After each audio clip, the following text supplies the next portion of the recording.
Hey guys, RK3 Designs. Tonight, we're going to do a metallic wood grain. How about that? And then, of course, we will probably take it to the next level and turn it into something else. Who knows? Our first color is our brown opaque dye by Alumilite, available on our website. Black opaque dye. I've got a full cup. So I'm using a total of 12 ounces. So I've got about 4 ounces of the brown, probably about 2.5 ounces of the black. And then I'm coming in with brown mica powder. And then we're gonna come in with almond. Almond is a just resin product available on our website and also at artisttilldeath.com. Just resin is a paste, and if you've never used a paste before, they are amazing.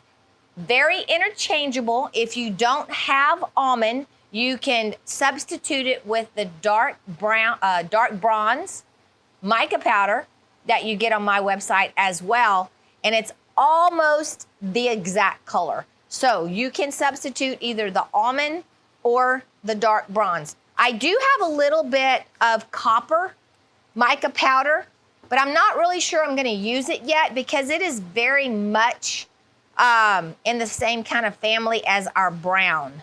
So we're gonna see if we're gonna add that or not. Make sure that you are level.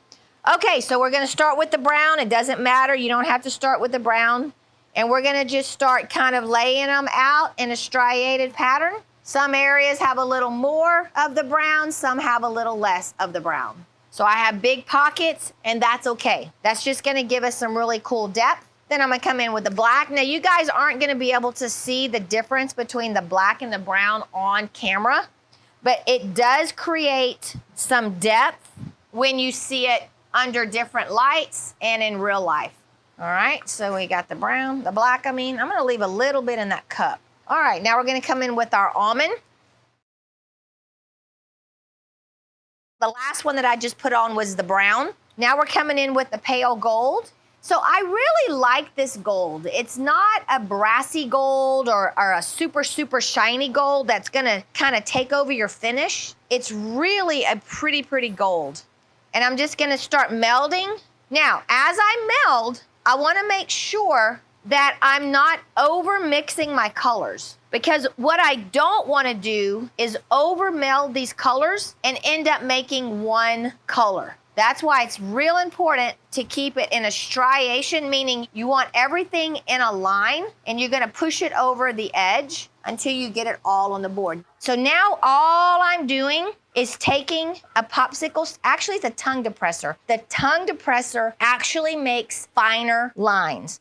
And as the epoxy and these mica powders and the paste all start to kind of fight, they are actually creating a wood grain almost all on their own.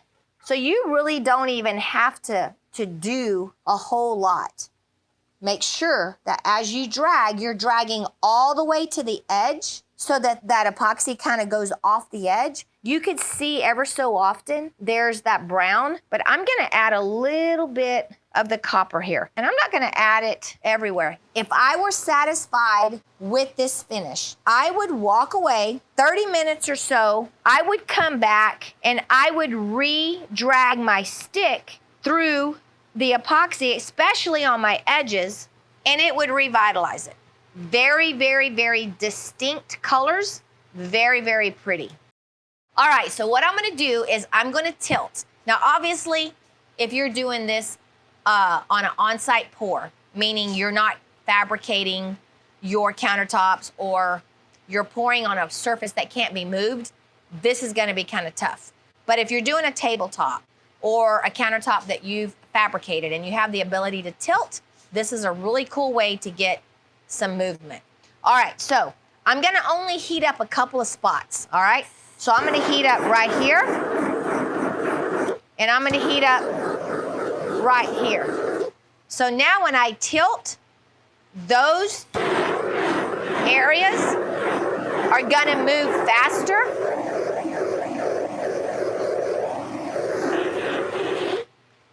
than the rest. Now I've created just a little bit of movement. Doesn't that look like it's just like slate that's moved? Now, what I want you to notice, because I hit this area right here with heat and there's mica powders in there, I have caused the epoxy, whatever thickening has happened over the short period of time that I've put this on top of the table, when I hit it with that heat, I have now just taken it back a few steps and made it very fluid again. So this part here is starting to thicken, but because I hit this little streak right here with heat, I've caused it to be fluid, but I've also heated it and caused my mica powders to sink. So that's why you're getting that look of that flattening out of the colors, which I like. I think that's really cool and it adds dimension. But you can see exactly where I torched it, and I like that. If you come in here and say, you know what, yuck, I just really don't like all this, very easy to come back in and re-striate it. This is a very, very forgiving technique, because if you don't like it, just go back in there and re-striate it. Look at the difference. This I re-striated, and this I didn't touch. Let's see, I have a little bit of brown left, so I'm gonna re-drag some of that brown. Now when I add it in, I'm gonna be real select on how I drag it, and you're gonna have little pockets of color. Okay, so usually I do my knots with a skewer, so I just broke my piece. You don't wanna do this until your epoxy has set up to where it's nice and thick. Visualize honey. So there's a couple of ways to do knots. I've got black. I'm gonna put a little bit of black, and then I'm gonna run that out either way, all right? Now, that's kind of cool looking. My favorite way is with spray paint. I'm gonna put a little spray paint on the table, take it up on my stick, and I'm gonna do the same thing. I'm gonna start in a small circle, and I'm gonna get bigger, okay? I can bring in some more paint, use that tip, and then you're gonna just drag it out. Okay, now, if you look at a piece of wood and you look at a knot, you'll see that the grain goes around the knot. And then as it gets farther and farther out, it gets a little more linear until you get out and you're just at a striation again. So if you'll come in here and kind of go around and then start to flatten it out as you get farther out, you'll give that knot a little bit more of a realistic look. Now we're still very fresh. So this knot is not gonna stay like that because we did it a little bit too early. So I'm gonna come back now with some brown. Remember, we started with black. I'm gonna add a little bit of brown to this. I can even come in with a little bit of, let's see, this is a little bit, that was the brown dye. This is the brown opaque, this is the brown mica powder. Now know that this is still going to keep moving because my epoxy is still very fluid. You don't want to add heat at this point. If I come in and start really torching a lot, I'm gonna make all of this move. But I've got a few little bubbles,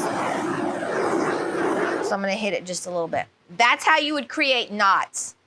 This, again, is a really cool finish, but we're gonna go some more steps. And I hate to tell you guys, but we're gonna get rid of the knots. Or forget the color. It's just called hammered gold, okay? It's a hammered spray paint. I'm gonna come in here and I'm gonna add it fairly thick because we want this to react with our epoxy. So I'm gonna come over here and I'm gonna spray it fairly thick, and I'm not gonna do it everywhere, okay? All right, and then immediately you're gonna come in with your stick and you're gonna start dragging.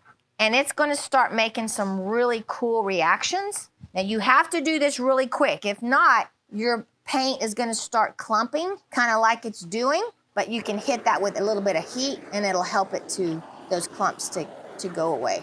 Thank you, babe.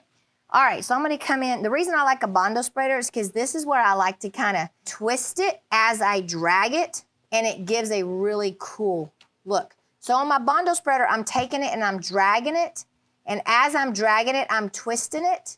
So I'm kind of dragging, I really can't see.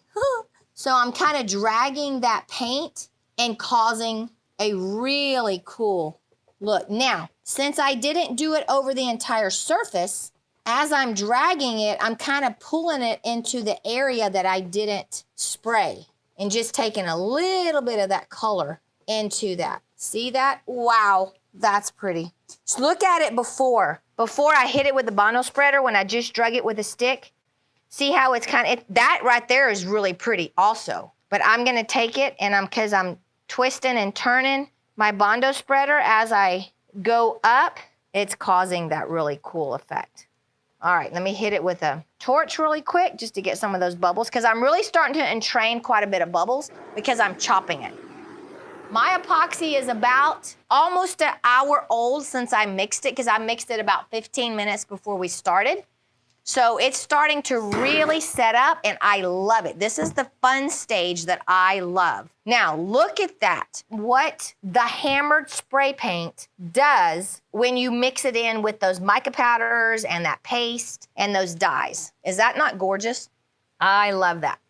This right here is money. That's your money maker right there, guys. And you saw how super easy that was. And all that is the gold hammered spray paint over the top of our mica powders and our paste.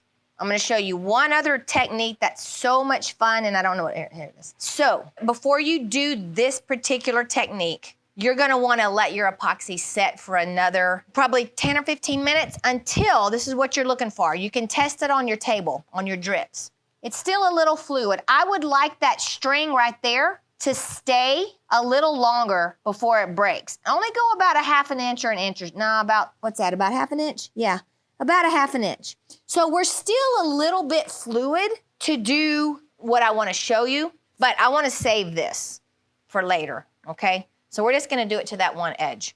All right, so I'm gonna come in with black gloss. We're gonna just put some black. Now, it's not super opaque, meaning I can still see through, and we're gonna start dragging and waking up. Actually, I'm gonna use my Bondo spreader. We're gonna drag our Bondo spreader. Now remember, when I use that Bondo spreader, I drag and twist, drag and twist. Now you don't wanna twist so much that you cause all that epoxy to move off your substrate. So anytime I get mad at my piece or it's not turning out how I want it to turn out, I put black spray paint on it and I make something fun. Sometimes it works, sometimes it doesn't. Now, if you're looking for a dark finish, this does look sort of cool. You have darkened it, and it does look really neat. All right, so I'm gonna put some alcohol in my hands just because I don't wanna hit the whole piece, and I'm just gonna flick. Let's see what that looks like. Now, you're gonna have to give it some time because it's gonna kind of get a hammered effect. Now, that's kind of cool as well. Now, you gotta wait because this alcohol is gonna dissipate, and it's gonna cause some really cool effects. Let's go ahead and I'm gonna show you this other cool little technique that looks really neat, especially on a wood grain.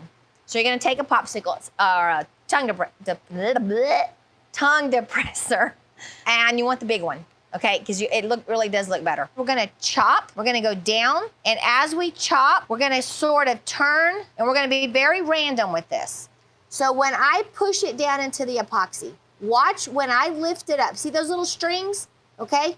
As soon as you lift it up, twist it so those little strings create these little tiny, micro thin little fracture lines. So by putting them down and twisting and dragging, you're creating those little lines right there. Now, how cool does that look?